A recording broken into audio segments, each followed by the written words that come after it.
where your food comes from?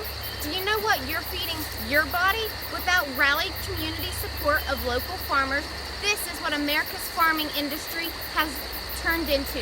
Dead and gone forever. Left over for large corporations to take over who do not care about anything but your pocketbook. Hi, Monica Osborne here, an activist for the local grown movement, and today we're going to talk about the 5 main people who have helped progress the movement forward into what it is today. Local grown ideologies began evolving in the 70s due to the reduction of government support of local farms. Over the time, with the help of 5 main activists that we're going to discuss today, local grown ideas began to grow internationally on a larger scale. First, let's talk about Alice Walters. She has a unique contribution to the movement in the fact that if there was a pioneer, she would be it. In 1971, she opened a restaurant in Berkeley, California that supported only the use of local grown consumption and products. This sparked literally a revolution. The results being that the Californian customers realized the nutritional benefits of local grown and also the health benefits and what it can really do for your body. The demand for local foods grew from here and kept progressing across the state of California. Now, keep in mind that this is in 1971, so the movement hasn't expanded, but this is the beginning. After this, restaurants started following a trend, and they just kept progressing from there on out. Next, we have José Bové, my favorite activist, and what he did was he discovered that a McDonald's was going to be built in his area, and he was furious. So he sits back and waits. And after they had already began the construction of this McDonald's, he literally drove his tractor and tore down the foundation of the McDonald's with his tractor. I cannot imagine driving to work in the morning and seeing someone just bulldoze over a McDonald's. He took a stand when people weren't really saying anything, and his work into the movement has greatly impacted everything that we have accomplished from here on out.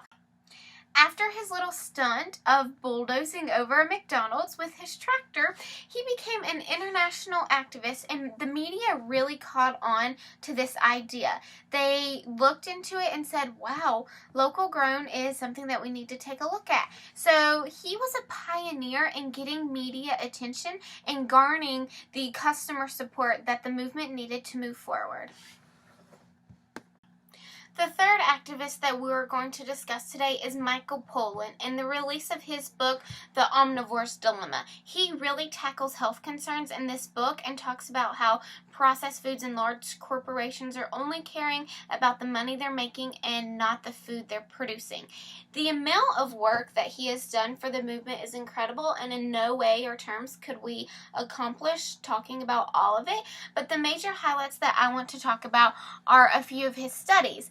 And he discovered that Americans are consuming more than 200 calories a day than what they were in 1997, and with less exercise. So this is contributing to the increase in weight gain that we've seen in children and young adults and the entire area of everyone. But American citizens are growing in size. So he discovered that with the increase in 200 calories from all of these processed foods, that's contributing to a large amount of the weight that we are seeing that has been gained with American citizens. And another case study that he did was he followed a bushel of corn from one farm all the way through the process, and he determined that this bushel of corn goes through the exact same thing. And he went through like 5 different programs. Michael Pollan has done a ton of work, as said previously, but his main goal was to inform citizens on the health crisis and how they can use the local grown movement to progress themselves forward in a manner that allows them to eat healthy and gain their health back.